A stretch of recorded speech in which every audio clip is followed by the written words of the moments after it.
हरे कृष्ण। धन बुरा नहीं होता, धन का घमंड बुरा होता है। यदि किसी के पास धन है लेकिन धन का घमंड नहीं है तो समझना चाहिए कि उस पर भगवान की विशेष कृपा है। यदि वह अपने धन का उपयोग कृष्ण भावनामृत के प्रचार प्रसार में और वैष्णवों की सेवा में लगाता है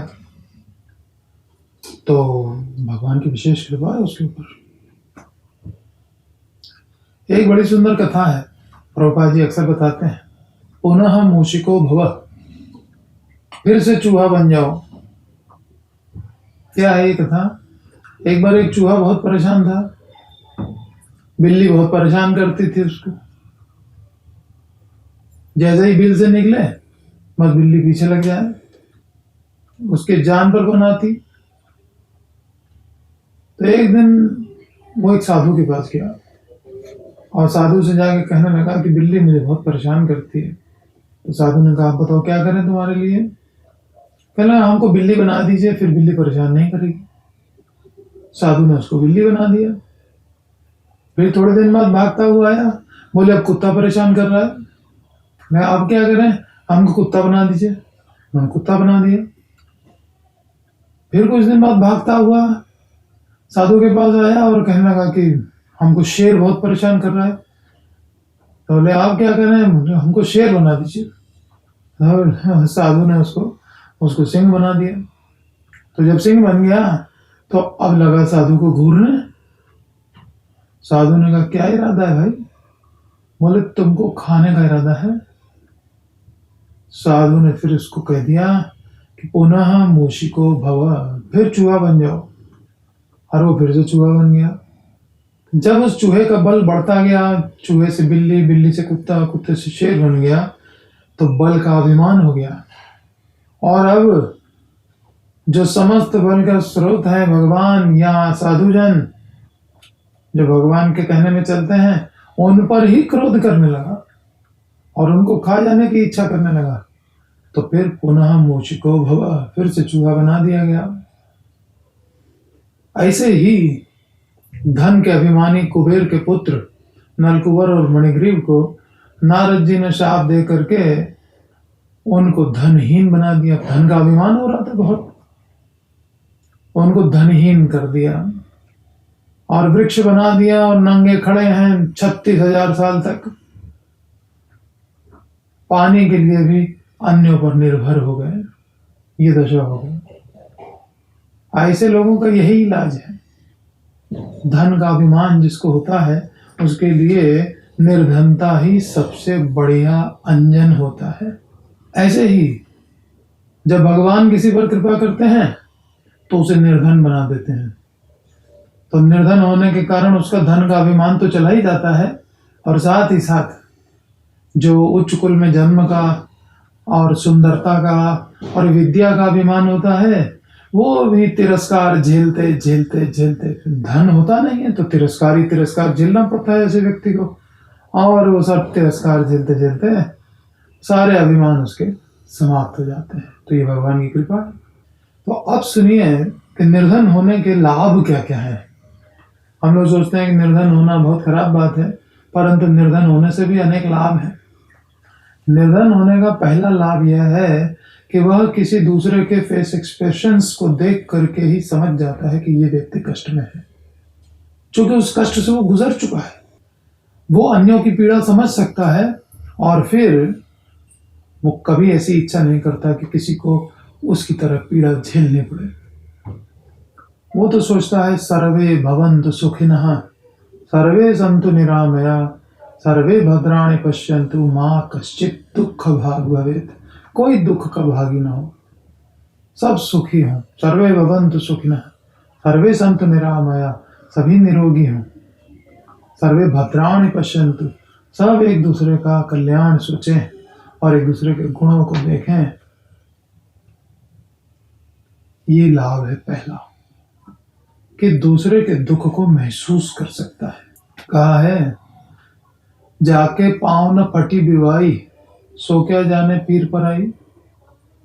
जिसके पैर में खुद कभी कांटा न चुभा हो, कभी बिवाई न फटी हो, और दूसरे के पैर में फटी विवाही के दर्द को क्या जाने। बंध्या की बुझिबे प्रसव वेदना, बांझ स्त्री प्रसव वेदना को क्या जाने। संत पुरुष तो मिथ्या प्रतिष्ठा से मुक्ति पाने के लिए स्वेच्छा से गरीबी स्वीकार करते हैं, और बड़े बड़े राजा भरत महाराज जैसे वो भी अपने राज्य, अपने परिवार, अपने सारे वैभव को मल के समान त्याग करके और तपस्या के मार्ग को ग्रहण करने के लिए वन में प्रवेश करते हैं, स्वेच्छा से गरीबी को स्वीकार करते हैं। तो दरिद्र व्यक्ति को दूसरा लाभ यह मिलता है कि उसके पास इच्छाएं पूरी करने के लिए धन ही नहीं होता है, तो स्वेच्छा से, सहज रूप से, ऑटोमेटिकली उसकी तपस्या हो जाया करती है। जिस तपस्या को करने के लिए स्वेच्छा से साधुजन गरीबी स्वीकार करते हैं, जिस तपस्या को स्वीकार करते हैं बड़े बड़े राजा महाराजा ताकि उनका हृदय शुद्ध हो सके, वो दरिद्र व्यक्ति की ऑटोमेटिकली तपस्या हो जाती है, जिससे उसका हृदय शुद्ध होने लगता है। तो ये तो फोर्सफुली तपस्या हुई, लेकिन फोर्सफुली तपस्या से भी धीरे धीरे करके उसका हृदय शुद्ध होने लगता है और वह मिथ्या अहंकार से रहित हो जाता है एक दिन। और दरिद्रता का तीसरा लाभ यह है कि सर्वदा हर समय भूख से व्याकुल होने के कारण उसका शरीर धीरे धीरे अशक्त होता चला जाता है, शक्तिहीन होता जाता है, और उससे उसकी इंद्रियां भी उत्तेजना शून्य होने लगती हैं क्रमशः। और फिर इंद्रियों में उत्तेजना होती नहीं है, दाल रोटी की मुसीबत होती है, किसी तरह से उसको एक वक्त का खाना मिल जाए यही बहुत है, तो फिर वो हिंसा की प्रवृत्ति से निवृत्त हो जाता है, हिंसा भी छूट गई। ये तीसरा लाभ है। इंद्रियां उसकी वश में हो जाती हैं, वो लगभग जितेंद्रिय जैसा हो जाता है। अनुभवी डॉक्टरों का मत है कि मधुमेह का कारण है ओवर ईटिंग, और अंडर ईटिंग करने से टीबी हो जाती है। तो हमको न तो टीबी का पेशेंट बनना है और ना ही मधुमेह का यानी शुगर का पेशेंट बनना है, डायबिटीज का। हमें तो अपने शरीर को स्वस्थ रखना है, किस लिए? आत्म साक्षात्कार करने के लिए सबसे पहले, और उसके बाद और आगे बढ़ करके भगवत साक्षात्कार करने के लिए। तो हमें युक्त मात्रा में आहार लेना चाहिए, युक्त मात्रा में शयन करना चाहिए। युक्त आहार विहारस्य युक्त चेष्टस्य कर्मसु युक्त स्वप्नावबोधस्य योगो भवति दुःखः।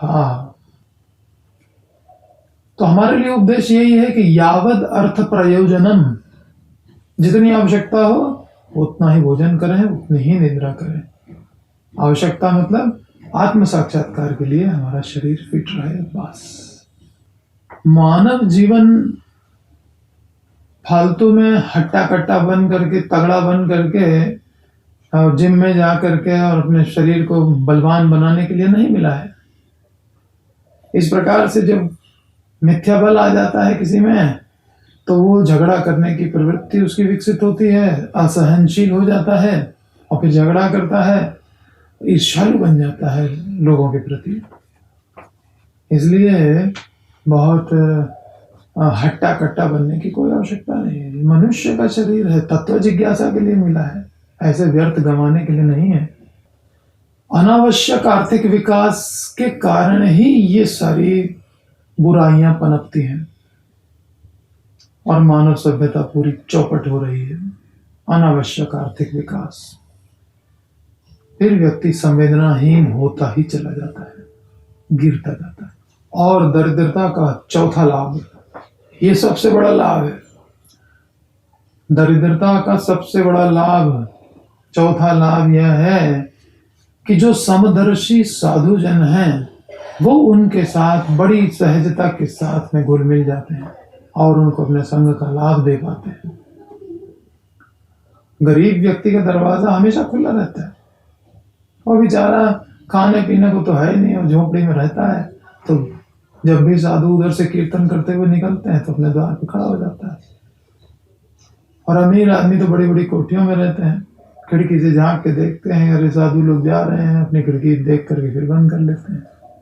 और अपने दरवाजे पर तख्ती लटका के रखते हैं, कुत्ते से सावधान। शिकारी कुत्ता पालते हैं अपने घर में, कुत्ते से सावधान है, कौन जाएगा उनके घर, साधु पालते थोड़ी है। दरिद्र व्यक्ति साधुओं का स्वागत करते हैं, उनका सम्मान करते हैं, उनसे बातें करते हैं, लाभ उठाते हैं।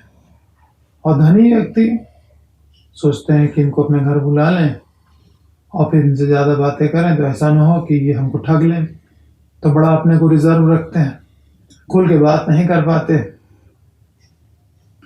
और उन्होंने कुछ ठग साधुओं की घटनाएं अखबारों में इधर उधर सुन रखी हैं, जिसके कारण उन्होंने साधु संग न करना ही सुरक्षित मान रखा है।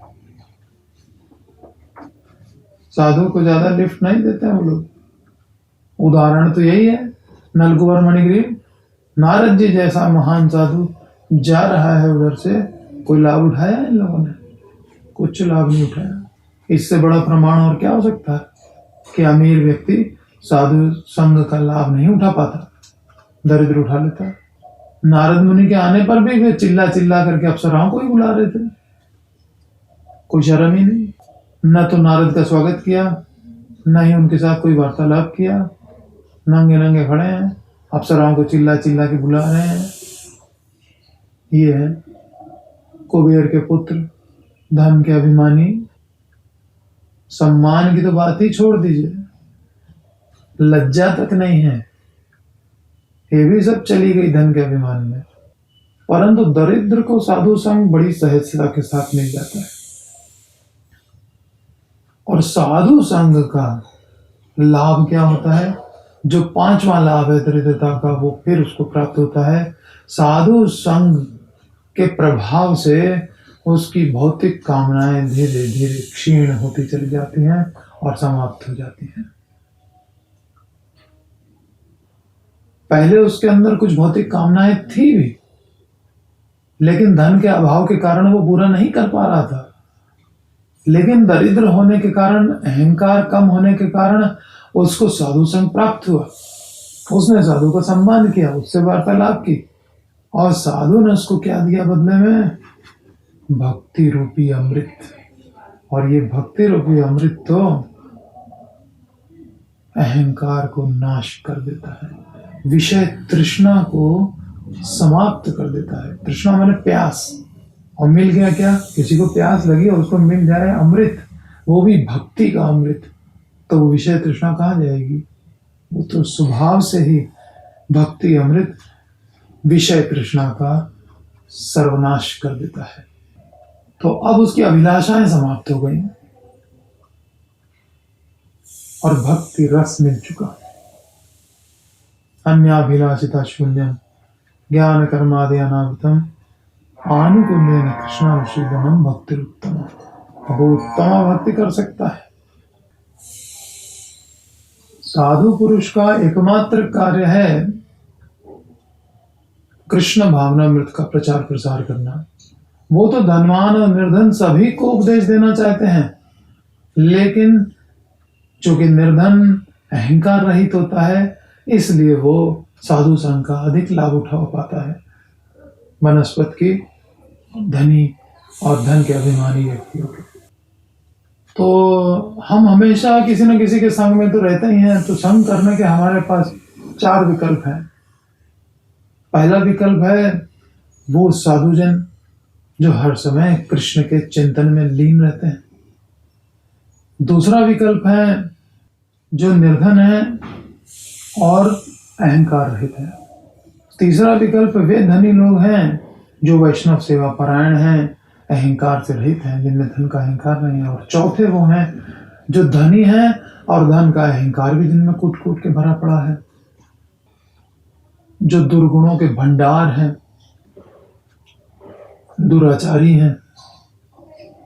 अब आप खुद सोचिए कि आपको किसका संग करना चाहिए। तो इन चारों में हमारा जो लाभ है वो तो साधु संग से ही होगा। ऐसे साधु जो हर समय कृष्ण के चिंतन में लीन रहते हैं। हाँ, साधु जन अहंकार रहित दरिद्रों और वैष्णव सेवा परायण धनी व्यक्तियों को अपना संग प्रदान करके कृष्ण भावनामृत प्रदान कर सकते हैं। वो भले उनका संग करें, लेकिन हमें तो केवल साधु संग करना चाहिए जिससे हमें सर्वाधिक लाभ प्राप्त हो।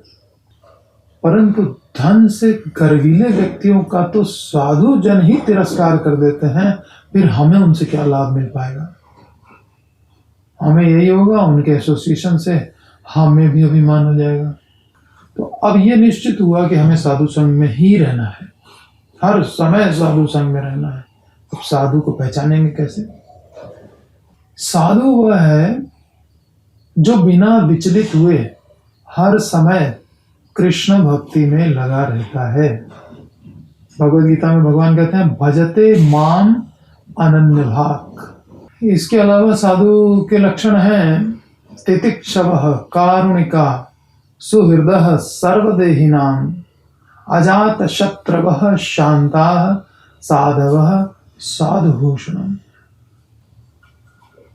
वह सभी जीवों के प्रति दयालु, सहिष्णु और मित्रतापूर्ण व्यवहार करने वाला होता है। उसका कोई शत्रु नहीं होता, वो हमेशा शांत रहता है, वैदिक शास्त्रों का पालन करता है, आस्तिक होता है।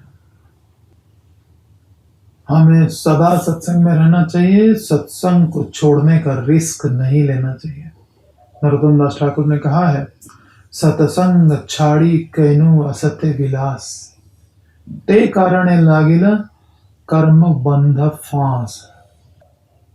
यदि हम कृष्ण भावना भावित भक्तों का संग छोड़ करके और केवल इंद्रिय तृप्ति के लिए धन अर्जित करने वाले धनी अभिमानी व्यक्तियों का संग करेंगे तो हमारा मनुष्य जीवन चौपट हो जाएगा, पक्की बात है। तो सदा साधु संग कीजिए, व्यर्थ के आर्थिक विकास के चक्कर में मत पड़िए। आर्थिक विकास हुआ तो फिर उस अर्थ का अभिमान भी होने की संभावना हो जाती है और फिर तमाम बुराइयां, स्त्री द्यूतम आसवह, अवैध स्त्री संग, जुआ, शराब, ये सब लत लगने की संभावना हो जाती है। तो व्यर्थ के आर्थिक विकास के चक्कर में पड़ करके साधु संग त्यागने का रिस्क मत लीजिएगा कभी भी। जीवन में आपका जीवन सफल होगा। सदा साधु संग में रहिए। हरे कृष्ण। तो इस प्रकार निर्धन होने के लाभों का वर्णन हुआ। आप बिल्कुल भयभीत मत होइए कि अगर कृष्ण भक्ति करेंगे तो भगवान अपनी कृपा करके यस्याहम अनुग्रहणामि हरिष्यामि तद्धनम च नहीं है, तो भगवान धन हरण कर लेंगे, तो निर्धन हो गए तो हानि ही हानि होगी। नहीं, हानि कुछ नहीं है। इतने बड़े बड़े लाभ दे तो धनियों के पास भी नहीं है जो लाभ निर्धन को मिल रहा है। तो निर्धन को अनेक लाभ भगवान प्रदान करते हैं। नारद जी ने शाप देकर नलकुबर मणिग्रीव को इस लाभ से युक्त कर दिया और उन्हें भगवत साक्षात्कार हो पाया, सदा के लिए सुखी हो गए। तो निर्धन होने में भी भगवान की कृपा है, इस बात की गांठ बांध ली। हरे कृष्ण। निताय गौर प्रेमानंद। हरि हरि बोल।